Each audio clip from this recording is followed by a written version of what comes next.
All right, good evening, ladies and gentlemen. Yes, it is another episode of the Corporate Life Show with McAden, and today is another exciting moment where we were sharing insight on how to make sure that you, as a professional, you get better at whatever you are doing. And today we're discussing a very important topic. This particular topic uh, relates to every professional, whether you are an undergraduate or a graduate or an NYSC student, or you're already there in the job space where you are hunting for a job, or you've already gotten a job, or you want to move further in your career path and you've been searching. Your search has come to an end because at the end of tonight's conversation, you will be, getting a lot of tips that will help you position you and help you search better, not just search, land that dream job. That is why we're having this conversation tonight, and it is a wonderful time for us to be on the show tonight. And I'm sure everyone is excited and everyone is happy. So if you are here tonight, you are joining us live. Drop a comment in the comment section, in the comment box there.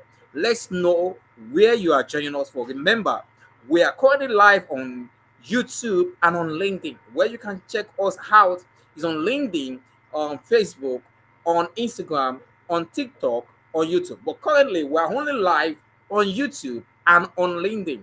And tonight, we'll be discussing a very important topic, an interesting topic. Like I mentioned earlier on, is a topic that resonates with every professional. And you will not be selfish. So that is why you will do us a favor and do your friends favor by inviting them to join us in tonight's conversation. Remember, mastering the art of job search to job landing. That is the topic we'll be considering tonight. And I'm sure you are so excited. I'm so excited. And I will not be here discussing this topic with you. This conversation will not just be about me talking and talking. I'm here to just ask the question. And I'm sure you also have questions on your mind bothering you around this topic. And if you have such questions, please drop it in the comment section also. As we continue the conversation tonight, our guest is here to answer every question.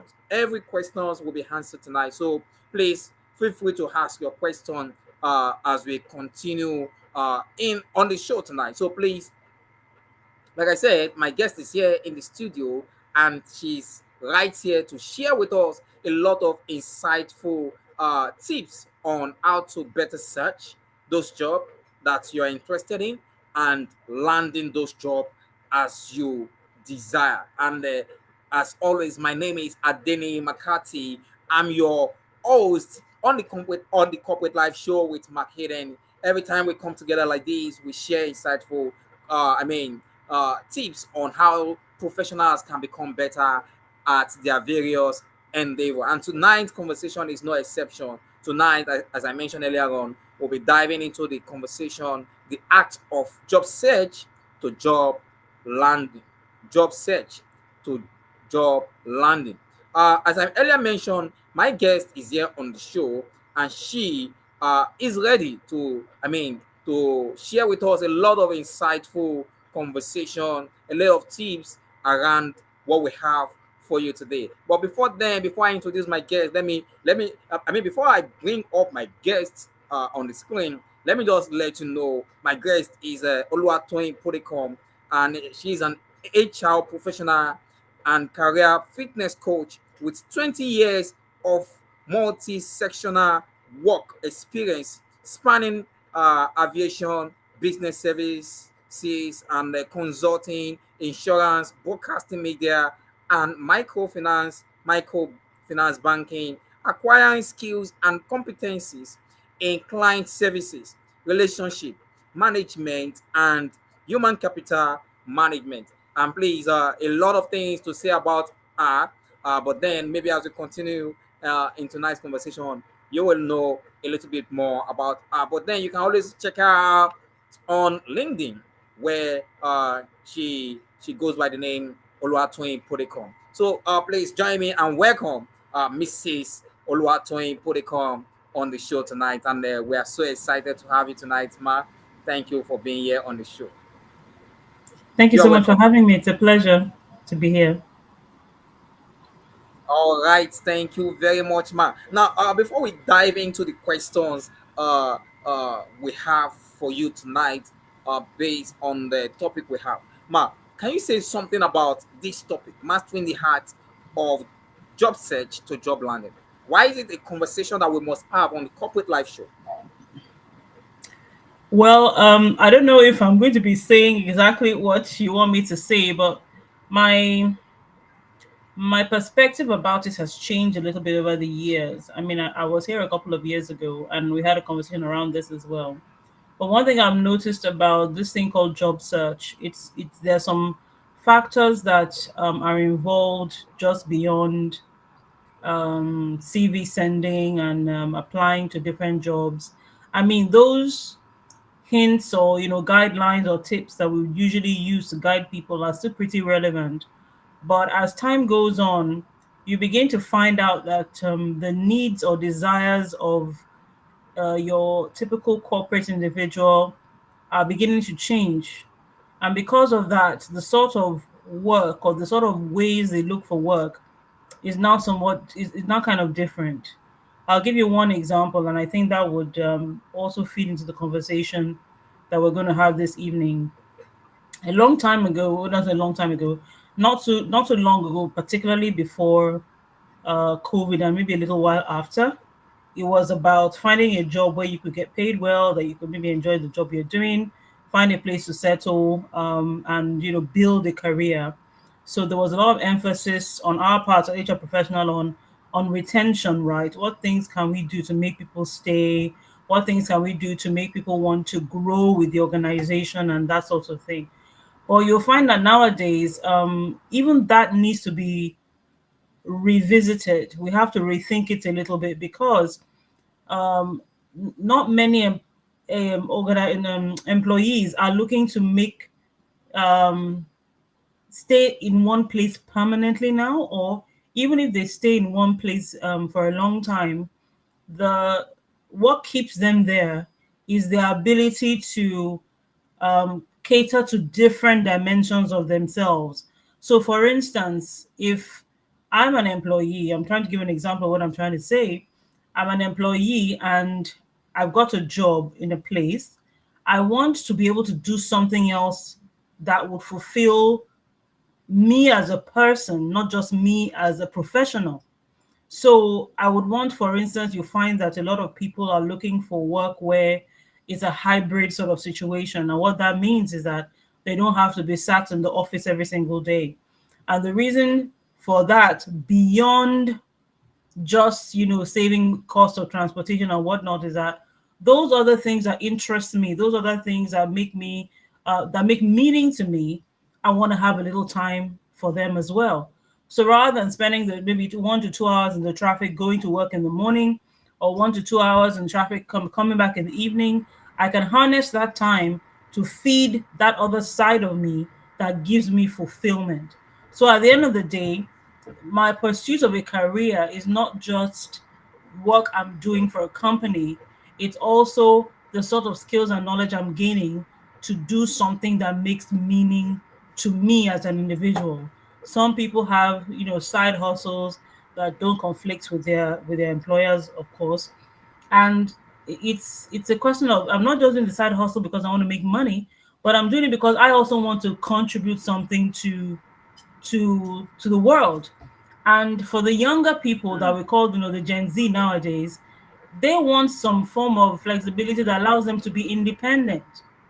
So you hear a lot of things that we we call, rascality when it comes to, the Gen Z people and how they behave, even from the shortlisting, preliminary interviews, then the interviews themselves, that we tend to say, they're acting in some certain ways, and you couldn't even imagine yourself doing that thing when you were looking for work or when you were getting a job. But it's just showing you that their priorities are different. They're not like you. It's not just about survival for them. It's part of it is about meaning, you know, making me as an individual feel fulfilled. So I would say that if you say mastering, the one way you can, one thing I would say you can do to master is to move and sway with the changes that are going on in the general, corporate work life and things like that. That's the thing you have to master, the quality, the ability to adapt when things begin to change. Because I can tell you that things are not the way they used to be anymore. So having these conversations, I think, to speak to your question rather, is to let you know that look, things have changed, and these are some of the things that you can do to detect those changes and to adapt to them. I think that's what I'd say to by way of an introduction of this topic, Nee.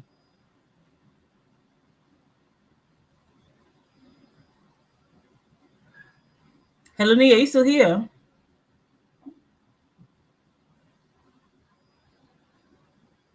Hi, Nee, I can't see you anymore. I can't hear you if you're speaking.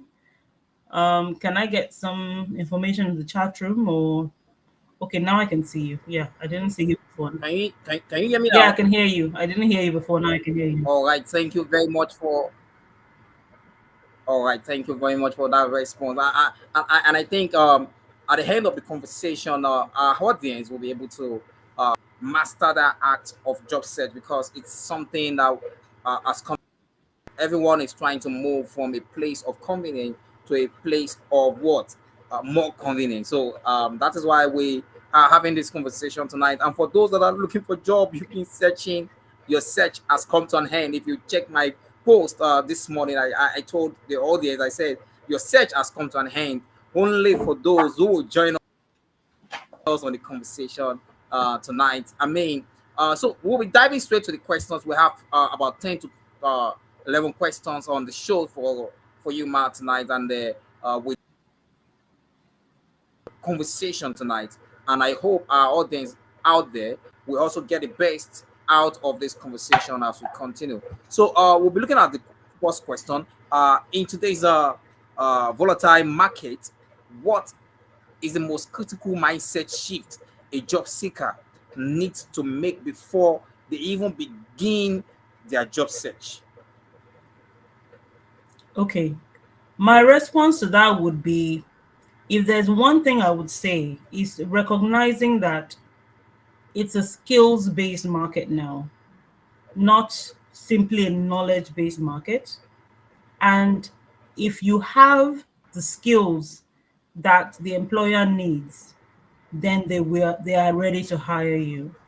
A few years ago, we used to put a lot of emphasis on things like, or how your CV looks, whether it's a certain way. We would give 5 points, 4 points, 10 points on how your CV should look. Now, I'm not saying that that has stopped being relevant because it still very much is. However, it sort of takes less of a priority to whether or not you actually have the skills. If I'm looking for some certain skills and I'm having trouble finding it, if I get someone who has it, I'm going to be less concerned about whether or not their CV is pretty. Or at least I'll talk to them in an interview to Mm-hmm. see whether the things that I suspect by the way their CV looks. If your CV doesn't look very well, it says something about you as an individual. It could be something as simple as I don't know how to do this well. To I'm not a really careful person who cares how I present myself. But the thing is, you will at least get the person to the interview to find out which it is. Before, we could disqualify people just based off of whether or not their CV looks a certain way or is presented a certain way. Nowadays, it's less about that and more about whether or not you have the skills. So, what I would tell people is that the critical mindset shift you need to understand is you need to be able to demonstrate the skills. We talk about certifications, trainings and all that. That matters, and having the certificate certainly helps, right? It's a shorter way or a quicker way for the recruiter to know you have the skills, but it's more important for you to demonstrate it. So what I would say is that don't be as concerned about some certain things, or let those be the bonus. What you need to focus on is, do I have the skill that this employer is looking for? You can't fudge it, you can't fake it as easily as you used to. You know, people used to have gimmicks on how they would get through interviews and the things they would say, how they would guide the interviewer. You know, there used to be a lot of, strategies, right? But now it's more about the skill, and you will find in more and more cases there are interview processes where they'll have you come test for something, or demonstrate something practically to show that you can do what they want you to do, right? So the mindset I want people to take into the market, it is a skills based market. And if you're able to demonstrate the skills, some other things will become a little less important.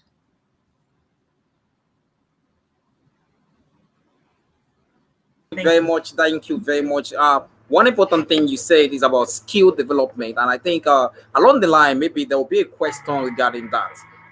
But then, because of our time, we want to make sure that we cover all the questions we have on the list for tonight. So we'll be moving straight to question two, and question two says, "What?" Sorry, pardon me there. Little technical issue here. Okay, so question two is what we're going to, not question 11. So question two says, with the prevalence of applicant tracking system, that is the ATS, what are the non-negotiable elements of a resume? You know, you just told us about skills now, that an applicant must have a level of skill related to the job he or she is applying for. So now we're looking at CV submission, and today we see a lot of system in place like applicant tracking system. What are the non-negotiable elements of a resume on CV in 2025 that we actually get it seen by a human eventually? Okay, so I'm going to be sharing my opinions here. This isn't based on a huge amount of deep research. So I'll let you know when it's research based and when it's my opinion based on my experience. Now, the ATS is something that is not going to disappear, because whether it's restricted to Nigeria, which is a location that you and I are in, or it's global, you will always have a situation where an ATS will be relevant, right? And the more technology advances, the more refined those softwares tend to be, and they become more accurate in identifying which candidates would be the best suited. But what I have found here is, because the nature of our own industry, job market, it's not yet as structured as where you have a situation where you can state that this is the typical going rate for this particular profession in the industry, right? It depends on so many other things. This market, Nigerian market, you have a huge number of owner managed businesses, even within specific industries, and how much that person is able to pay you depends on how much he or she is making. So because those variances are so wide, I can't say that Mm. in the whole of the Nigerian market, the going rate for an entry level IT person is 300,000 naira, for instance, because one, it's going to vary based on the capacity of the organization, and two, the information is not out there, right? People tend to want to keep Mm. their information private because they don't want their competitors to take advantage of having you get what I'm trying to say. So you find just a Yeah, few I understand. standardized organizations that tell you, okay, this is how much we want to pay you. Others will stay competitive. Others will give you like a sort of like a, what they call that thing, where they give you information to distract you, and then by the time the interview takes place, because the people are keeping that information. So it's a challenge to standardize salaries. The reason I'm going this direction, because the difficult standardized salaries, you find that um having the specific skills or the keywords that you need to put into the ATS becomes something that is not is only standardized among a certain class of organizations, right? That's number one. And then number two, because we are largely, owner managed or owner one man businesses, let's put it that way, not multinationals, right? Not many people use ATS systems, right? In fact, nowadays, what has been very, very helpful is you have your Google Forms that you can use, or Microsoft Forms that you can use to sort of source for candidates and get CVs, from different what's it called, sources now, right? And because of that, the ATS, while it's relevant in some cases, it's not, it's not you can't say that it carries it goes across board, so to speak.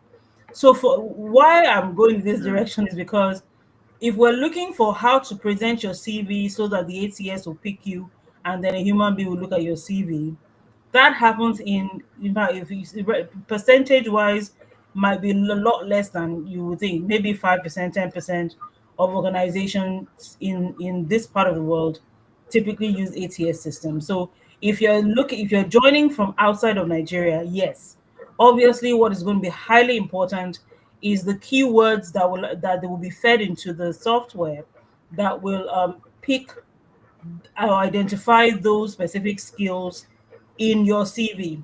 And how does that work? Is looking at the job description.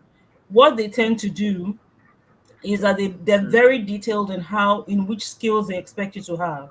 And is those things that they're going to be looking for in your CV.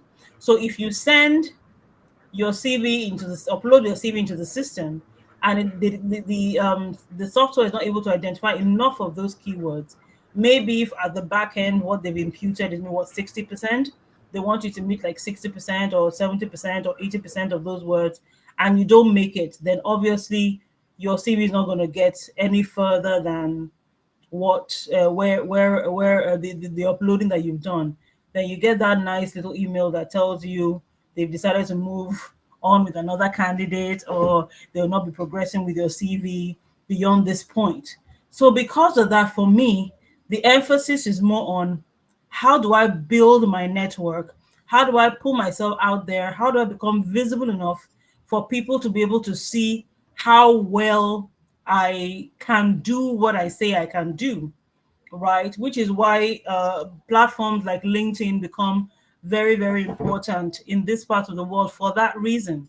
So if you're on LinkedIn and you're not making connections, or you're not demonstrating your skills or abilities to your connections, then you're not optimizing the use of LinkedIn for your part of the world.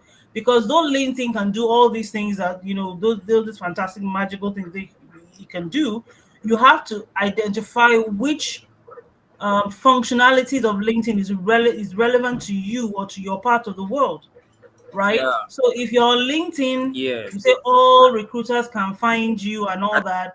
think It's we have it's a not just question. that. Okay, there's a question from the audience. Oh, there's a LinkedIn question. What Yeah. you're trying to There's a say? question. I'm just trying to say that the Yeah. important There's a thing is link keywords, question. right? If you're doing ATS, so I'm not saying beyond Mhm. that, your network has to be strong, because it's people that know what you're capable of that will reach out to you for job opportunities. Let me peg it there for now. All right, thank you very much. Your network, we have a lot to say about how long you will spend on the journey of job search, whether it will be soon or later in the future. I hope it will not be after Christ will have come. But anyway, we are here to find solution and end that journey of the job search so that you can be an employee immediately after tonight's conversation. I hope you're getting a lot of insight from tonight's conversation. Yeah, yes. With us in the studio tonight is still Mrs. Puddicombe, and she's sharing a lot of insight. Especially, I love the part where you share from personal experience, and you also take us to the industry standard, being an HR professional, and that take us, I mean, to that give us the opportunity to learn from two different perspectives.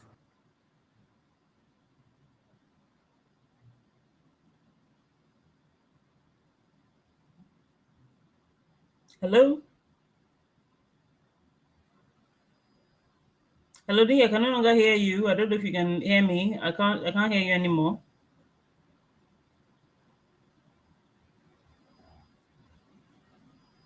I think there's a network issue that's preventing us from hearing each other. I don't know if you can hear me.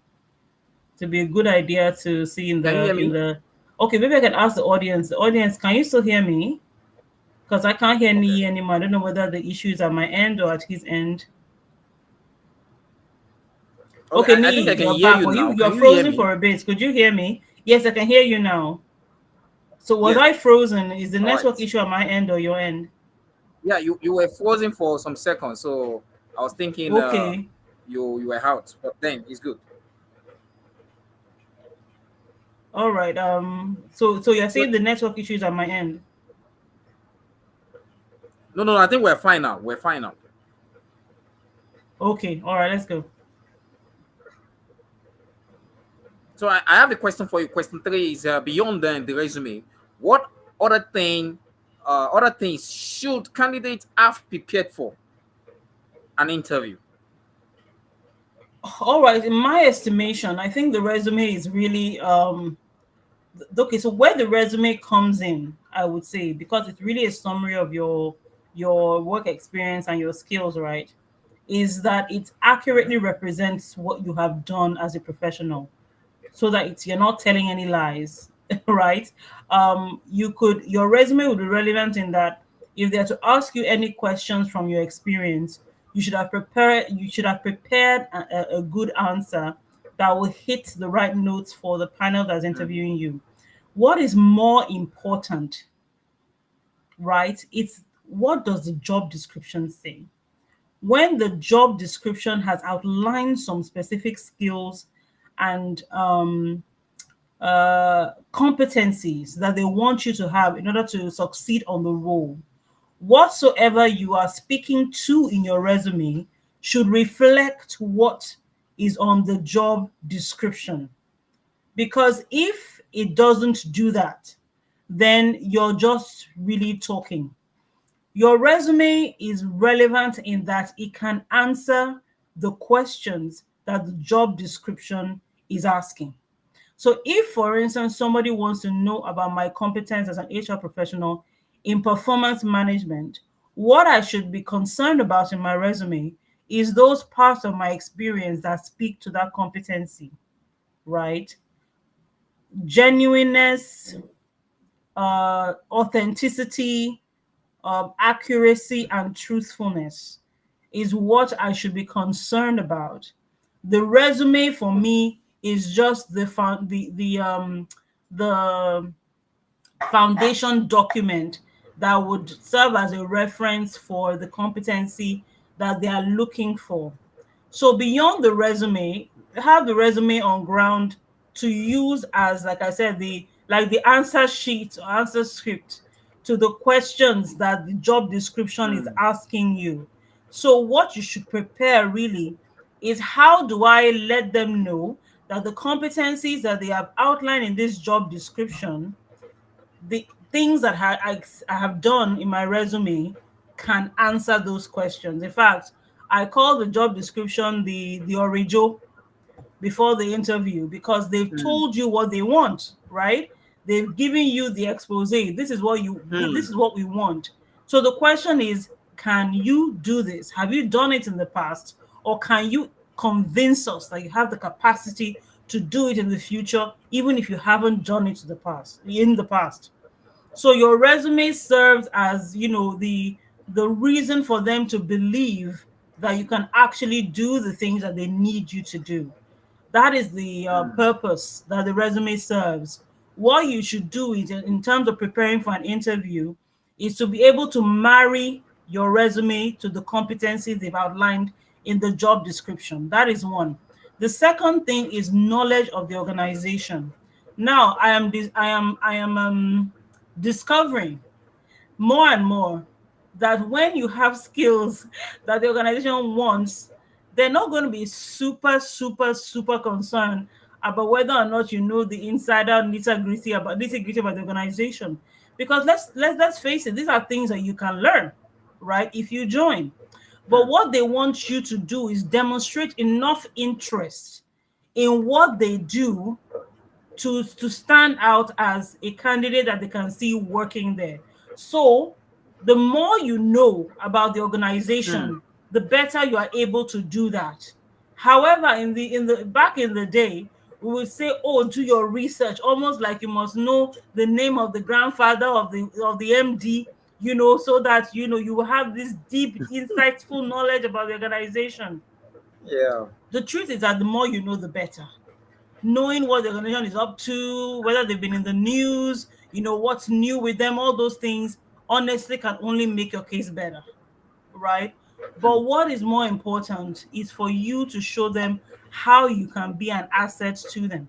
So I've told you about the job description and how your resume should answer the question the job description is asking. Knowledge of the organization is also good, but anticipate some of the questions they may ask, right? What sort of questions are they likely to mm, ask? The JD is obviously is the first thing they're going to talk about what they want you to do. But look at your resume too. Okay, are there some things that they may want me to explain? One of the more common things nowadays are mm, things like, oh, you spend so little time in these organizations. I'm looking at your movement from here to here to here. It looks like you haven't spent more than a year in each place. Is there any particular reason for that? Prepare an answer for those sorts of things, right? If your resume is showing maybe an inconsistency in terms of your job titles and things like that, have an answer for those sorts of things, right? So that's what I would say about preparing for an interview. They're going to ask you, tell me about yourself. I always say, have a script, have like pointers, things that you want to say. Yeah, yeah, yes, yes. I know I there's won't want another you to go question. into I'm not that going to go into into that. that right But now. we're talking about Yeah, there's a preparing for question an related to interview. that. Yeah. So, So because we're talking about preparation now, that's why I'm saying that practice, practice, practice. okay. Know about the organization as much as possible, though I wouldn't say it's hugely, hugely critical. But however, the more you know, the better. And then recognize that your resume is like the answers to the questions they're asking. So they're definitely going to be asking you questions around the competencies in the Mm, job description that and the advert that they put out. Yes. mm. Thank you. Interesting. Interesting. Thank you very much, Ma. You said something about knowing your organization and my experience with because I run aside from what I do here at the Corporate Life Show, I run an NGO. I have the opportunity of interviewing professionals that claim to be professional in an area of industry or based on their skill level, and it's shocking. I don't know whether it's personal. I think from what you just said now, I think it's a standard that you need to know about the organization. Some individuals who we they won't even have an idea of the name of the organization Ah, they've no, applied that's to, that's and they'll that's be really telling you, okay, bad. maybe it's I'm like you are coming for. So thank you very much. Thank you very much. It's been an experience and it's been a lesson from here on. I mean, yeah, the Corporate Life Show, having this conversation, and I'm sure that our audience out there, you are getting something. And if you have gotten something, remember the only way we can get to know if you are getting something from us regarding this conversation right now is by dropping a comment in the comment box. And let's know where you are joining us from, and let's know what you think about answers to the questions that have been provided. And if you have another response to those questions, you can share with us in the comment box and let's know what you think about the conversation so far. This is the Corporate Live Show with McAden. I'm still your host, Makati Adene is my name. You can call me McAden. And here with me in the studio tonight is Mrs. Puddicombe, Oluwatoyin, and she has been doing well answering those questions step by step, putting personal experience and standard to it so that you can know which one you want to go with and as it relates to your own situation over there on the journey of job search so that you can eventually land that job. That is the reason why we are here. We don't want you to just continue to search. We don't want you to continue with the journey of 40 days But that will yes. not turn into 40 years. That will not be your lot. But then it's a thing that you must learn so that you don't take 40 days journey into 40 years. So that is the essence of this conversation. So for us to dive into the conversation deeper, so we'll be going straight to question 4, and then we have it on the screen now. What's your formula? Now this is personal to you. What's your formula for a truly memorable answer to the dreaded question? Tell me a question that sets the tone for the entire interview. And I think this question is a killer question, as simple as it may sound. So let's hear. I don't. That's why I didn't want you to answer the question before the question will come. All right, let's hear from you. Okay, so if you're asking for my personal formula, I'll give it to you. But let me preface it with this: it really depends on what the people who are on the panel want to hear, right? Some people want to hear your work history from the beginning to your current. So they want you to tell them my first where I first worked here, then I worked there. And the reason they do it is this: it's not just because they want you to talk. It's one of the ways some panelists verify whether or not you wrote your CV, so to speak, because as you're saying it, they're comparing what you're saying with what is on your resume. And if they match, they're like, okay, this person, Mm, it gives us more confidence mm, that this person is actually the one that wrote their CV and there's no deception here. So some panelists may prefer you to go that route. Other people may prefer you to just speak to the specific competencies that they want you to be able to come and demonstrate on the job. So if you are talking, they want to hear you talk about, oh, when I was in this particular place, I was able to do ABCD relating to the competency in the advert, right? If, like I mentioned, performance management, while I'm talking about my work history, I mentioned that in this particular place, I was the one that introduced a specific performance management system, and this was the results that we gained as by virtue of that system.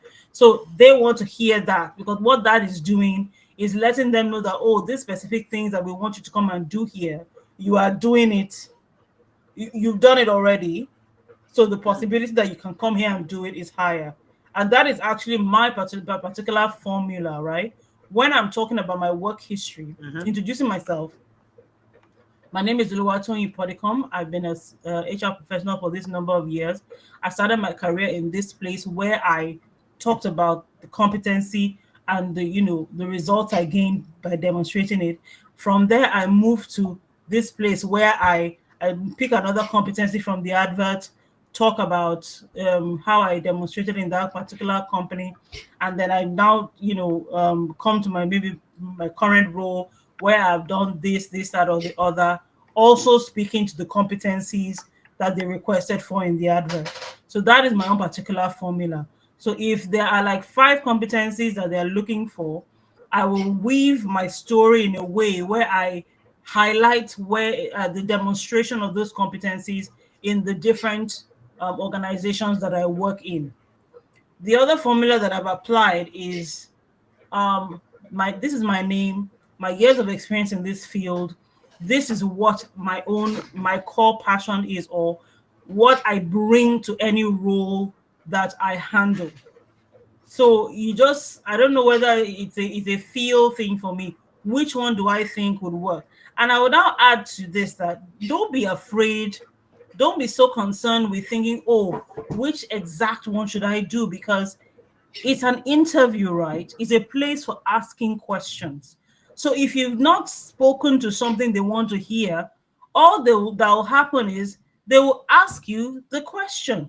So if I decided to go with, oh, this is what I bring to the role that I have, any role that I do, and they say, well, we'd like you to talk a little bit more about how you've done this, etc., etc., etc., etc., particular about this particular competency. Oh, then I can revisit and say, okay, when I worked in this particular place, I did A, I did B, I did C. So I think that the fear that I may leave something out in my introduction should just sit to the back, right? Once you talk about yourself and you miss out something they want to hear, it's an interview. They will ask you, right? Because in as much as you got to the interview in the first place, they've seen enough to give you they give them the confidence that look, this person is worth talking to. So they're not going to come and dismiss you on the basis of she didn't say or he didn't say the exact thing I wanted to hear when he or she was introducing themselves. Just have a clear, concise, and confident introduction. If they want to ask more questions to gain more clarity, then they will ask you. Okay, so don't be too fearful about, oh, if I don't say it the right way or if I say the wrong thing. Know what you want to say and be confident in that. If they need to hear more or clarify something, then they will ask you, because after all, it is an interview, isn't it? I hope I've answered the question. Well, I think I have a little bit of difficulty hearing you. I don't know if that is just my hand, but Okay, I let me can you see. hear me, So man? let Let me me speak be directly. sure that. Hang on. Hello, can you hear me? Are you, yeah, I can hear Can you you now. hear me? Aha. I was using an earpiece before, so I've just changed my ear. So what I've said, do I repeat myself? Do I answer the question again? Would you like me to answer the Hello, can you question hear me, man? again? Yes, I can hear you very well. Okay. Yes, I can hear So you very well. I think Should I I answer the gathered question the again? aspect where you said uh about yourself is more like you giving the interviewer the privilege of confirming and you wrote in your CV in Yes. Okay. comparison with Okay. what you Yeah. said what you said you've done from your Yeah. CV. So Yeah. So that what? gives them a leverage to understand uh, what you have been able to achieve in the past, whether your CV is cooked for you or Mm. was cooked. Yes, exactly. I don't know. I can see Udua Kobong. How are you? And who else did I see? I saw Justina. Can you guys hear me? Let me know if you can hear me, because sometimes I see Nee, sometimes I don't. I'm not sure whether it's from my end or from his end. If you could let me know so that I can sort out whatever the issue might be. If it's at my end, and I can change my source of my network source. Can someone let me know if that's the issue? Maybe I should just change it anyway. Nia, are we back? Can you hear me?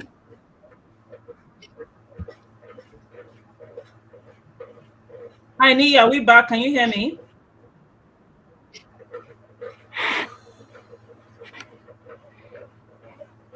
I don't think he can hear me. It seems like he's I'm going to change my network. Hello, man, can you?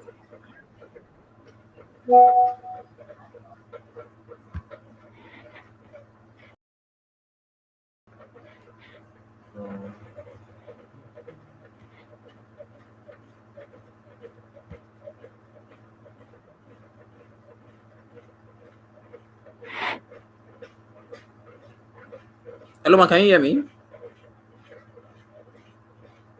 I think the network glitch is from my hand there.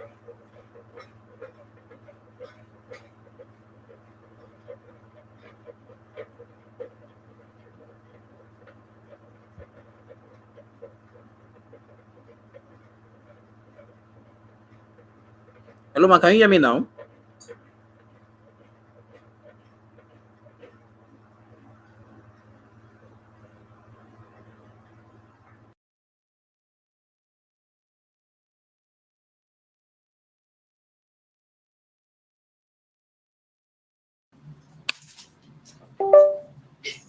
Hi, Nia, are we back? Can we hear each other now? Nia, are we back? Can we hear each other now? Can you hear me?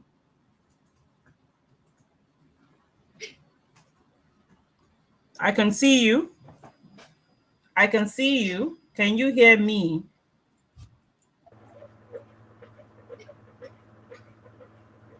I can hear you. Can you hear me? All right, please just pardon us. Stay tuned. Stay tuned. We'll be we'll be coming back live to continue the conversation shortly. Just stay tuned as we try to resolve the network issue. Uh, thank you. Okay, you can hear me. Thank you very much, Tolulope. I appreciate that. I suspect that maybe Nee has some issues at his end, which is why this is going on. Nee, can you hear me?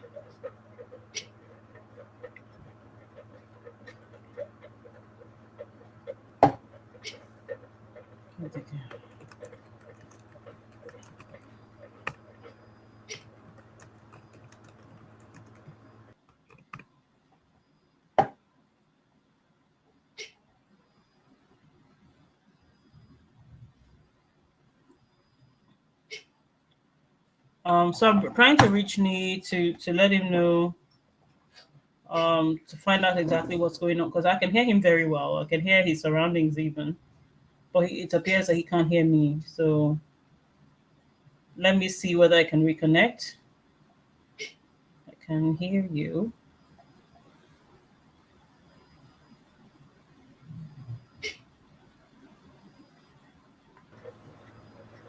Autocorrect's doing its thing. I can hear you. Hi, Nee. Can you hear me? Can you All right, see Megan, I me? can hear you. Can you hear me, please? I Yes, I can heard you hear you now. all the Can you hear me? while. I could see you all the while. I could hear you all the while. So I don't know what was happening, but you're quite clear, very clear to me. I can hear you very well. Okay. I guess I was having some issues with my network here, but then can you Mhm. hear me now clearly? Yes, I can. Okay. So I want to take question number four as question tweeted already because of our time, and quickly cover up for the lost time by moving straight to the next question. I hope that is fine by you, ma'am. I'm fine. I'm fine with that. All right. Question five is okay. In the new era of technology, virtual interview has become a norm. So let's ask this question: virtual interviews are now standard. Subtle communication tweaks to project confidence and build rapport through a screen view between you, and the interviewee. Okay, so I think some of this is going to be a personal one now because I've not done any research to find out exactly what different people would prefer. There are standard things that I would say, like of course, be in a quiet room, with a good background.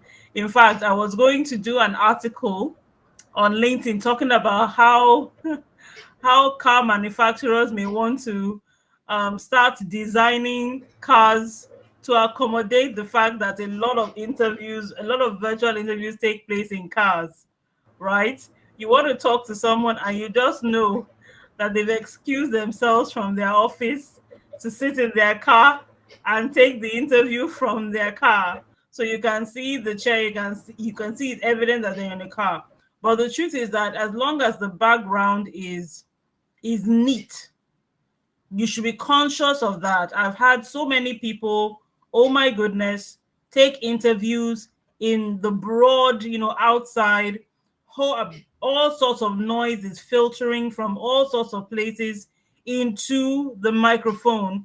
You can hear the sounds of nature. You can hear cars moving back and forth in the background. That is a very, very unpleasant way of sitting through an interview. If you know you're going to have an interview, you should have enough courtesy for your panel to prepare yourself for it. Your car is always a good option as far as I'm concerned, as long as your car is clear, it is neat, and your camera is steady, I don't mind someone taking an interview in the car. But if you're taking an interview in a place where your environment is distracting, then you've already, to an extent, you have lost your panelists, right? Because you really don't know who and who, part of your panelists.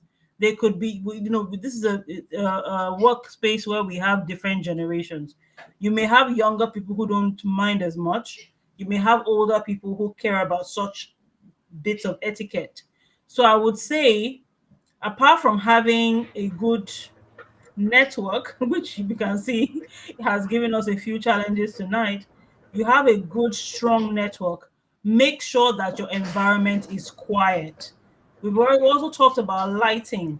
I would also say be mindful of how you are dressed. I find that nowadays it's becoming a bit more acceptable to wear traditional wear to work, even when it's not a Friday. That may happen. But what I would say is that if you want people to view you as a potential, not candidate now, like an employee with them, dressing the way they dress in the company is a good way to go about that. What do I mean? If you're being interviewed by a bank, for instance, or a financial institution where things tend to be more formal, then dress formally. I have had people come to the interview in t-shirts, in vests, the one we call singlets, vests. I've had people join an interview while obviously reclining on their beds. And I say to myself, is this person really ready or interested in in doing this job? So if you want to project confidence, you should dress the way you want to be addressed. Apart from, like, we've talked about the good lighting, we talked about the quiet environment, we've talked about the background, we've talked about dressing well. I would also say that be don't rush your words. In an interview setting is a place where people tend to be nervous, right? So you are eager to get everything out quickly so that it doesn't fall out of your head, you don't forget. But don't rush your words, and be sure you understand the question that they're asking you. Because something that frustrates interviewers is when you're having to ask a question more than once because the person didn't really answer the question the first time you asked it. And it's okay if you don't really understand the question, or you think you understand the question.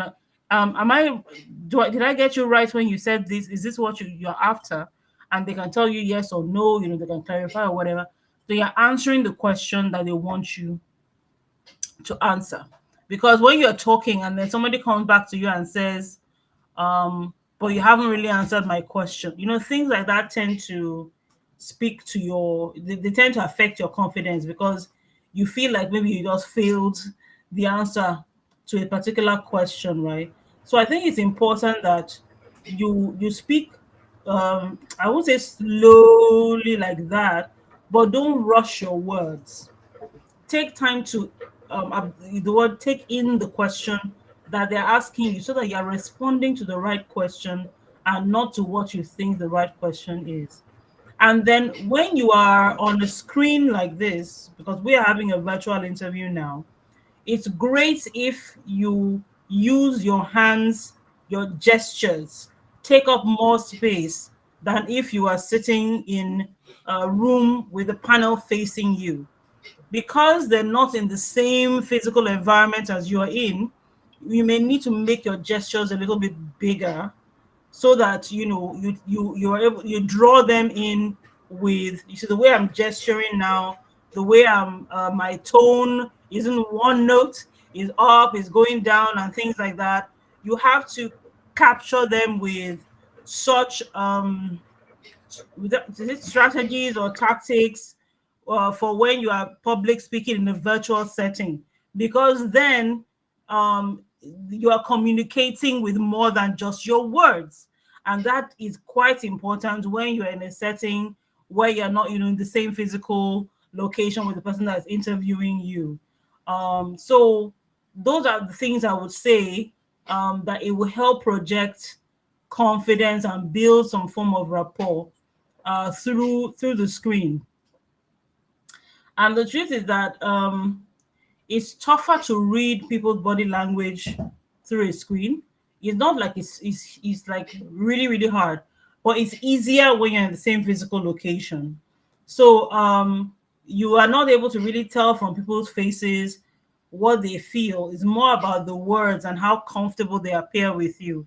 So if you're able to do those things that I've mentioned, people are happy to have those conversations with you, and you find that time is just passing by and you guys are just having a good time.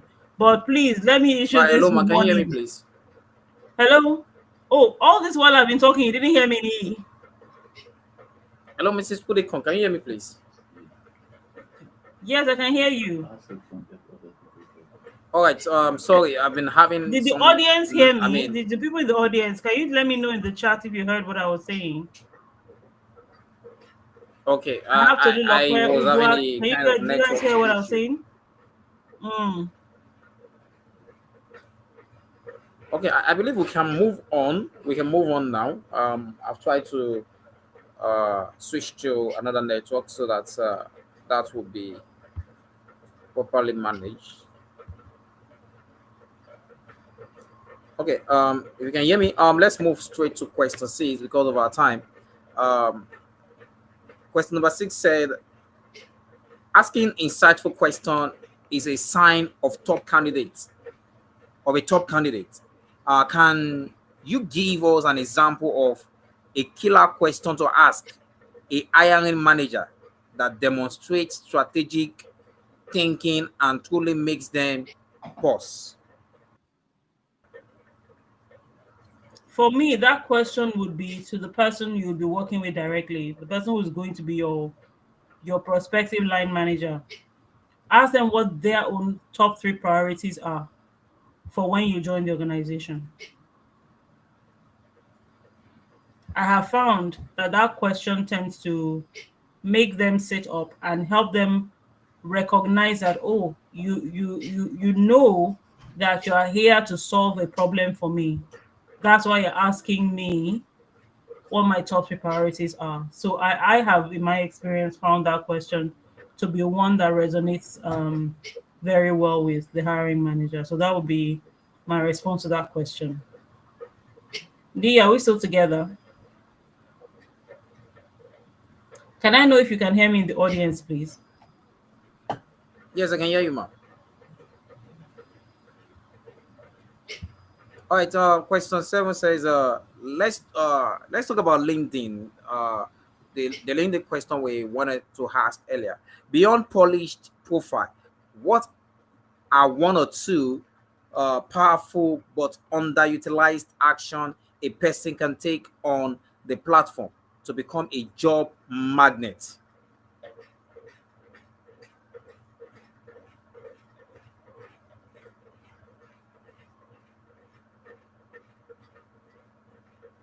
Can you hear me, ma'am?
Hello, man. Can you hear me?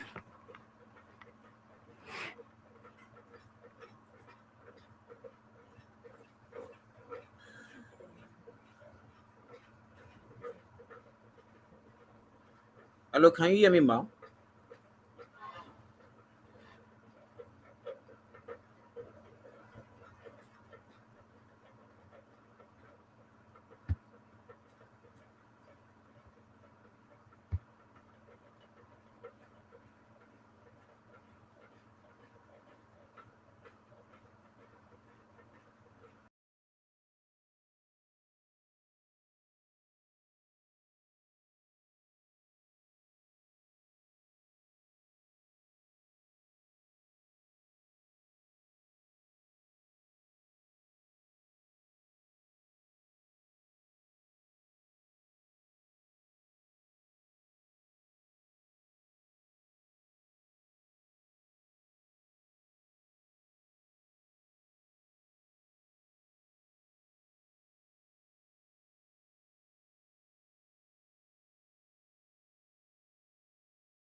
Hello, I'm still very much here. Thank you, Udwak, for responding to me and letting me know you can hear me. I can't hear or see Ni though. But if you guys can hear me, I can answer the next question. Let's talk about LinkedIn. Beyond a polished profile, what are one or two powerful but underutilized actions a person can take on the platform to become a job magnet? Well, this particular question, I've thought about it quite a bit, and I asked myself that question because I feel that maybe people, I mean, there are loads of people who specialize in LinkedIn optimization classes and let you know how you can become a brand on LinkedIn, etc., etc. I've attended one or two of those classes myself, but from what I see, it's really being able to tell your story in such a way that people feel connected. And you can do that in two ways. Firstly, you can do it by just, because I think a lot of us don't fully explore the social dimension of LinkedIn, right? It's not Instagram, it's not Facebook, obviously, but it's still about people connecting with other people. And one thing that makes other social platforms so powerful is the fact that people get a sneak peek at your life beyond the gloss of your profession. So when you go a little bit into your own life and you express whatever professional lesson you are wanting or point you're trying to put across in a storytelling format that gives them some insight into your own experience, people tend to like that, right? So I would say that what are one of the powerful underutilized actions a person can take on the platform to be a job magnet is telling a story from your personal perspective in a way that makes people want to know, oh, what happened in the end. The same way we love watching our movies, we see everything the hero goes through, and then it culminates in a spectacular ending, and we get really excited. So if I'm going to communicate some HR win, I like putting a bit of a backstory. It doesn't always work because there are also a few nuances like consistency and timing that you may not get particularly right. But I find that the one that they have responded to the most are the ones where I expressed whatever professional point I'm trying to make in a storytelling format that gave them some backstage insights into my work life experience. So that's number one. The second one I would say is um, when you latch on to a current public issue that affects everyone. I'll give you an example. There's a lady on LinkedIn, she's a colleague called Rita Babalola. How I got to know her and how she, in my opinion, I mean, she may have been on the platform long before I got to know her, was when she talked about how companies can respond to their staff during that 2023, cash dearth, cash, where we had a challenge with having getting cash, and when the fuel subsidy had gone up at the same time, those two big hits, right? And she was profiling solutions, employee friendly solutions that gave some HR professionals some ideas about how to help employees during that time, and helped employees to recognize that, oh, there's someone who is thinking about where we find ourselves now and how our companies can help us. And so she put that article and gave some pointers, like strategies that HR people could use. And that particular post gained more than, as at the time I said, it was more than 1,000 likes, or I think it was getting closer to 2,000 at the point, because she was speaking the minds of HR professionals, number one. And we love looking for, all these solutions and whatnot. What do we do now? We're asking ourselves. The things that were you doing before didn't seem to be working. And then here comes this lady who is giving us some points and, ideas about what to do. And so we were excited about that. And so the likes started flying. And then from the employee perspective, she was speaking to some of the concerns that they would have at that particular time. And so the likes kept on coming.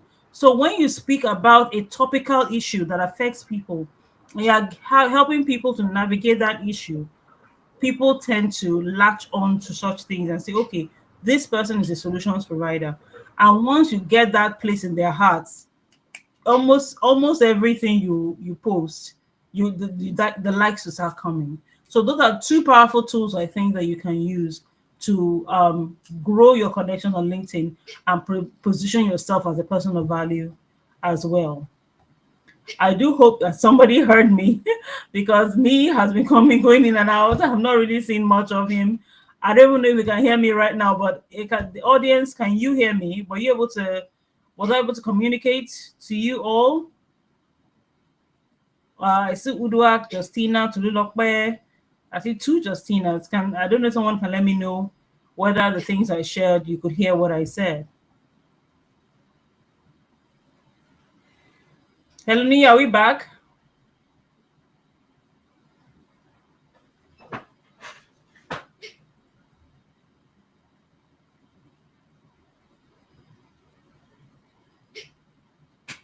Nee, can you hear me? I want to try and reach out to him.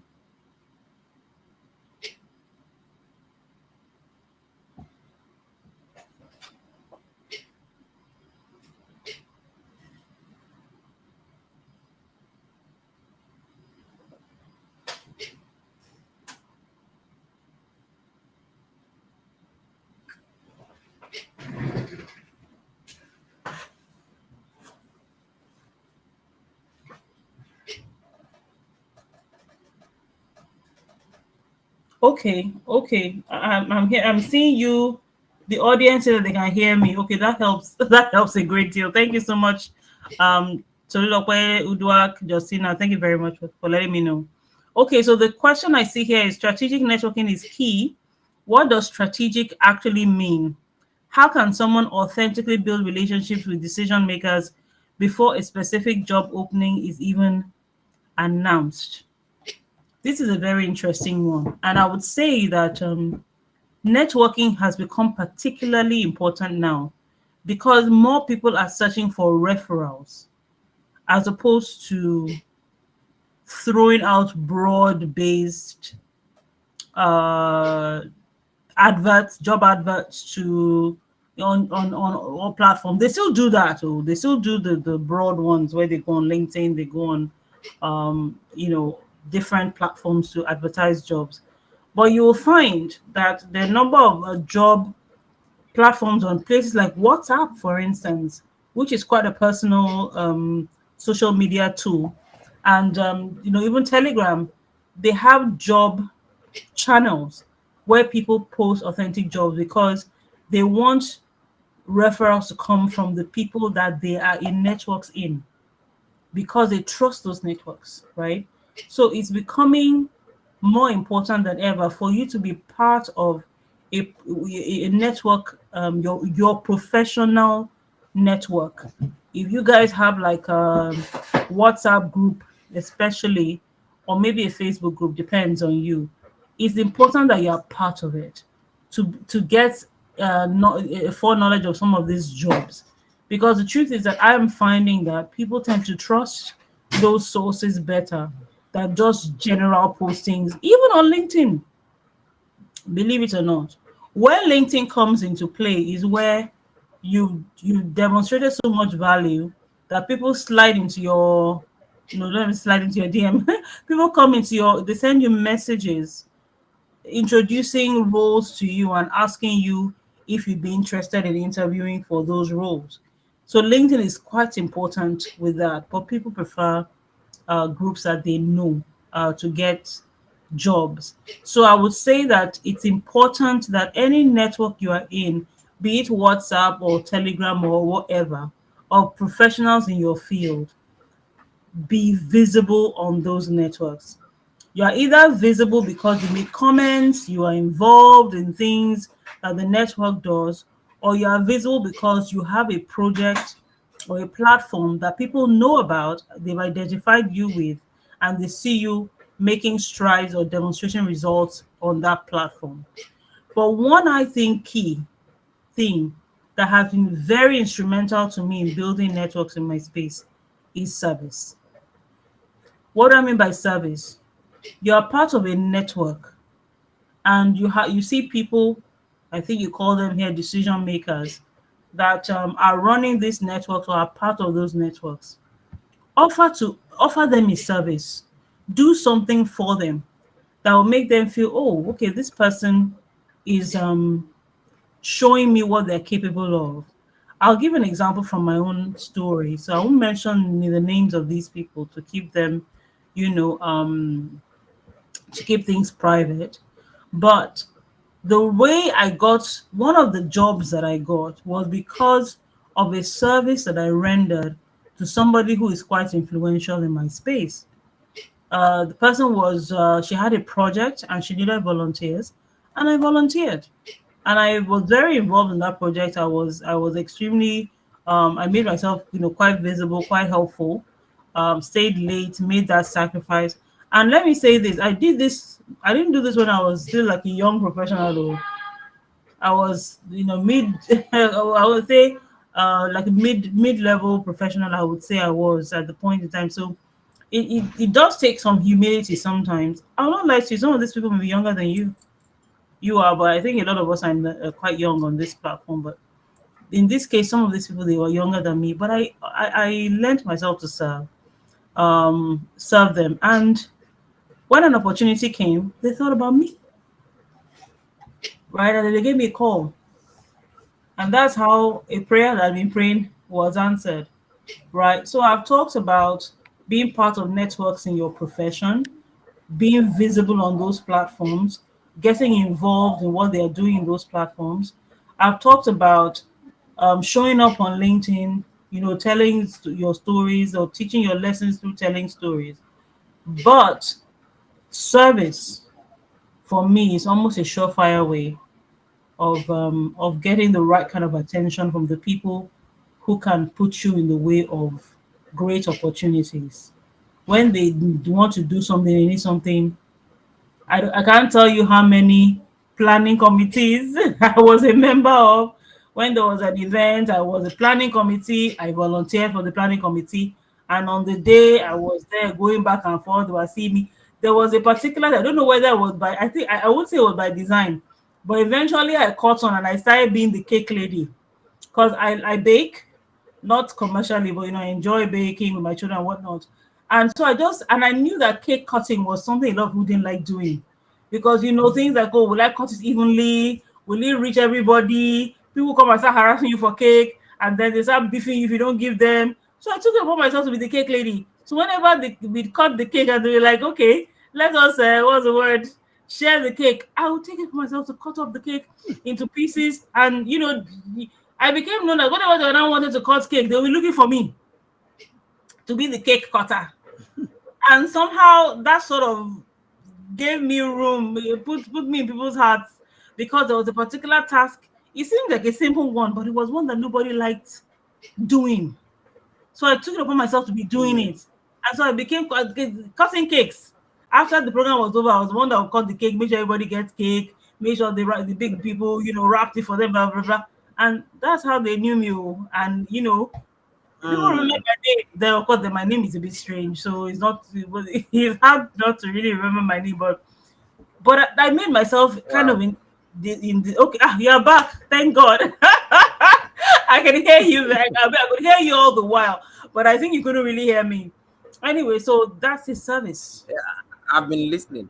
I've been listening at the background Okay. while So trying to sort out some things there. if you serve, especially in a thing that is close to their own hearts, it'll be tough for them to Mm. forget you. And when opportunities come, they'll remember you. Thank you So very that's much, ma. that question. In fact, what you just said now is something around what we'll be discussing next week.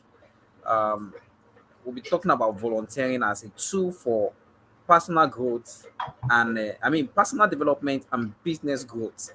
And a lot of people don't understand that volunteering does not have age limitation, No, it doesn't. but job search has age limitation and years of experience attached to it. And with volunteering, you can even get your desired job. Yes, you can. 100%. So we'll be discussing 100%. that next week. Yeah, Awesome. thank you very much, ma, for how you have been able to handle the the conversation. I was just trying to make sure I move from question to question while I was battling coming back online on the screen. So thank you. So let's quickly move on to this next question. Time is fast spent. Question 9 is I would like you to be very fast with the rest your response to the question because of our time. We spent over an hour here. So what are the red flags a candidate should listen to, for during interview process that signal potential problem with the role, team, or company? This one, I would say it was. I was thinking about responses to this, and I was trying to relate it to the experiences I've had.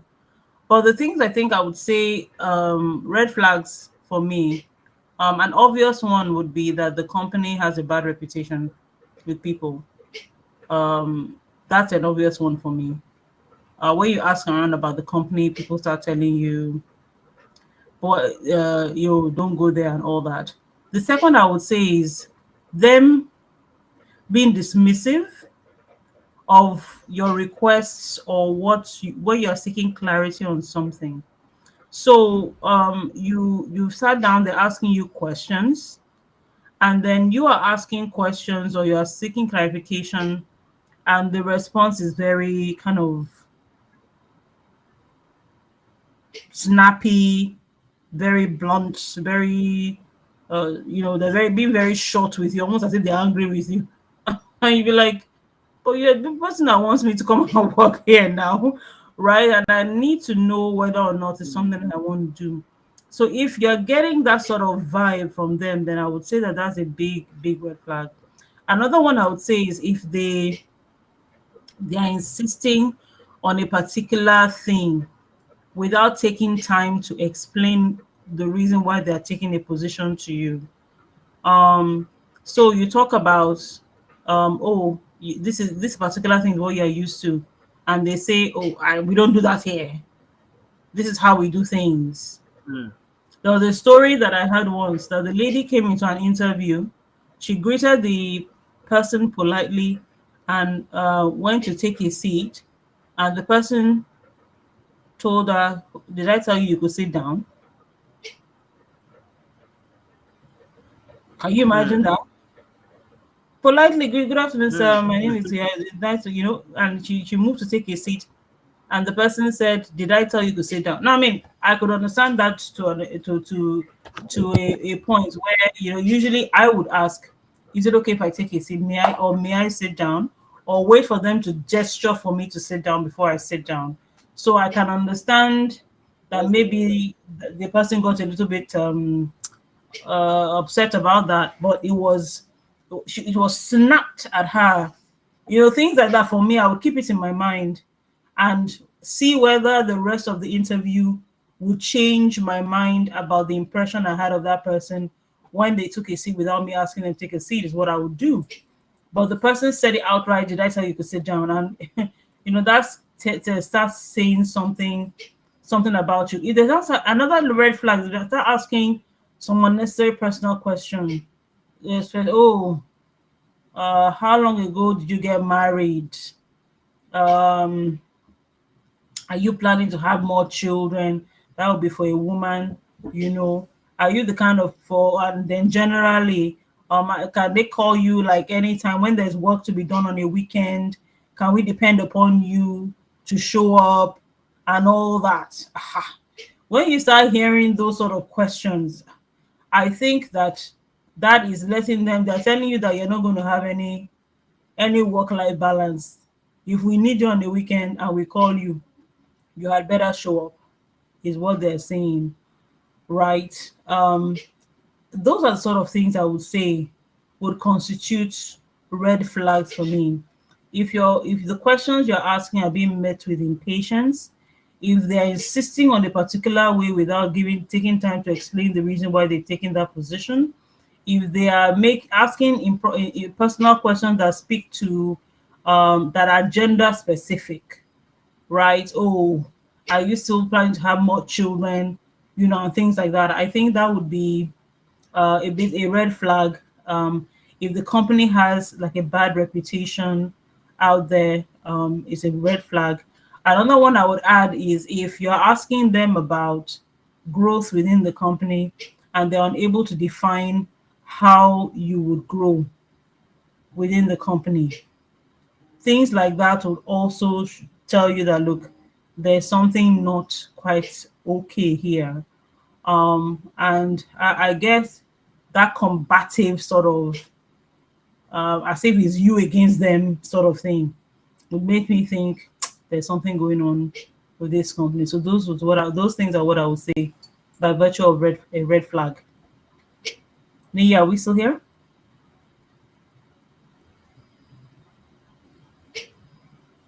Hello, Nia. Nia, can you hear me, please? Can anyone hear me? Wow, it's been a night, hasn't it? It's been quite a night with this network issue. Can anyone hear me?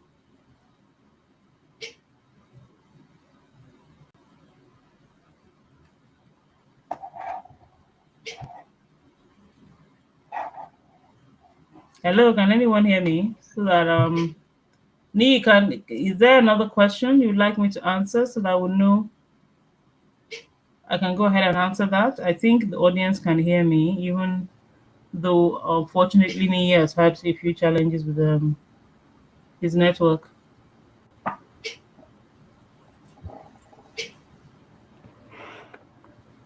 Hello, Nee.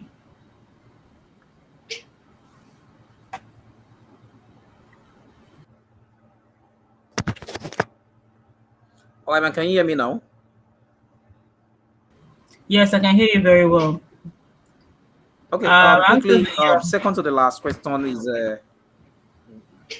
if a candidate receives multiple jobs offer around the same time, what is your framework for evaluating them holistically beyond compensation to ensure they make the right long-term choices? Hmm. For me, it would be one, values. Which of these organizations align best with my values, my personal values, my professional values? That's number one. Number two is the stage of career that I'm in now. which of these organizations align best with the stage of the career that I'm in now.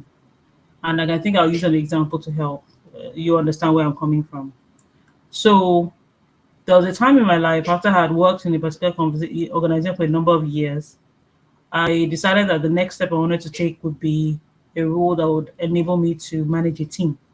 Because while I had managed short ad hoc teams in that organization I was in, the direct reports I had weren't many.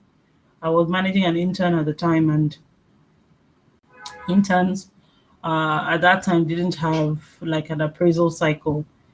Their appraisal would be at the end of their internship. So I wanted to manage a team of my own to sort of strengthen my leadership skills. So the next job I was looking for was one that would enable me to do that. Then the jobs I would apply for would be the jobs that would enable me to do that. So by identifying what was next for me in terms of career, it helped me to know um, which organization I would select of the ones that were available at the time because of what I needed or what I believed the next step of growth was for me. So I would say that if you have a couple of options available to you, congratulations to you. That's enviable. um, Values, number one. Number two, your stage of growth. Which one of these organization offers you what you need for the stage of growth that you are going into? So that's what I would say you should use to evaluate which organizations offer you would take. Thanks. All right, thank you very much. The last question quickly because of our time. I'm sorry. Today has been somehow, but we managed through. Yes, the last question. Finally, the job search doesn't uh, end at the offer letter. Of course. What are the first three things a new hire should do in their first 30 days to ensure they are perceived as high value assets and set themselves up for rapid success? So it depends on what level you are in. I mean, what I would say to someone who isn't a manager, a line manager, or a leader in the organization is different from what I would say to someone who is maybe in the early stage of their career or junior stage of their career and have not quite entered into the um, managerial stage of their career. But the first thing I would say is execute with excellence and open your eyes, be very observant. Don't look to be changing many things in the first couple of days unless you're specifically required or requested to change something or design something. The truth is that adjusting to a new environment it's not always easy. There's a lot of offboarding that you need to do before you do some onboarding, or there's a concurrent. You're offboarding the old culture, you're onboarding the new culture. You'll find yourself doing things in this new company the way you used to do it in your old company. And you need to guard against that because it may not be well received. So I would say execute with excellence. Whatever task they give you, do it to the best of your ability and even better as much as possible. But your primary responsibility or your primary assignment in those first 30 is to observe and to learn how do they do things here so that you don't inadvertently step on the very toes that will be helping you to succeed in your role, right? You're a student at that point and everybody else is teaching you. But the things that you are given to do, execute them with excellence so that you show them at least the standard of your work. And of course, ask a lot of questions. That's what I would say. Thank you. Ask ask a lot of questions, and we've asked several questions tonight. And of course, network was not friendly, but then we've been able to manage to and ask these questions. And I do hope that you out there listening right now, or you that will be watching the repeat version of this episode, please drop your question. You can tag Mrs. Puddicombe. She's a professional in this business, and of course I believe that you will get an answer to your questions. If you would just tag her on the question, please drop your feedback from us. I mean, from your hand to us. So let's know what you think about the conversation, the questions, and the responses given to each of the questions. So that we can know and learn to do better, because we are always a student and will remain student, ever learning to become better at what we do. And that is why this is the Corporate Life Show with McAden. Today's episode is fantastic. It's been an eye opening, and Mrs. Puddicombe has been doing so well, teaching those responses for our own consumption. Now, don't go back to giving your CV to someone to cook for you. Cook your CV, because you are actually going to be responding to questions that will be derived from that CV. That's one of the things I've done out from this conversation tonight. And any last word, Mrs. Puddicombe, from you to our audience? Thank you so much for that, Nee. It's been an interesting time, even though we did have challenges, but I'm happy I was able to give some information that'll be helpful to people. The last thing that I will say is just be ready to adapt. Be very observant about trends. Be ready to adapt, and please, please, please build your network. I'm telling you, more than ever, Hmm. people are relying more and more on referrals from people that they know, people that have demonstrated competencies in what they want, because people, when the jackpot thing started, a lot of people have left, and people are just shifting from job to job to job. For us HR professionals, I mean, people are dropping resignation letters almost every other week, and a sense of helplessness. Hmm. Like, what can we do about this? So people want people they can trust to do the job well, even if they won't stay for long. At least do it well. So networking becomes all the more important. So if you are part of networks now, please don't be a spectator. Get involved and find ways to serve. I think that's what I would say. Thank you very much, Neil. Thank you very much, man, for tonight's episode of the Corporate Life Show. It has been made possible with your presence here on the show with us tonight. And we so much appreciate your time, your effort, your resources, your intellectual resources, your time, and every other thing that you have put in to be here on the show with us tonight. And from every one of us at the Corporate Life Show, we want to say a big thank you to you very much for being here, and for our audience that made it to the show tonight. Thank you very much for joining. Thank you very much for staying tuned. To all the team members who has contributed in one way or the other to the show tonight, I want to say a very big thank you to every one of you. Also, so until we see again next time, this is the Corporate Life Show, and I remain your humble host. My name is Adeni Makati. You can call me McAden. So bye bye for now. Bye bye, Mrs. Puddicombe.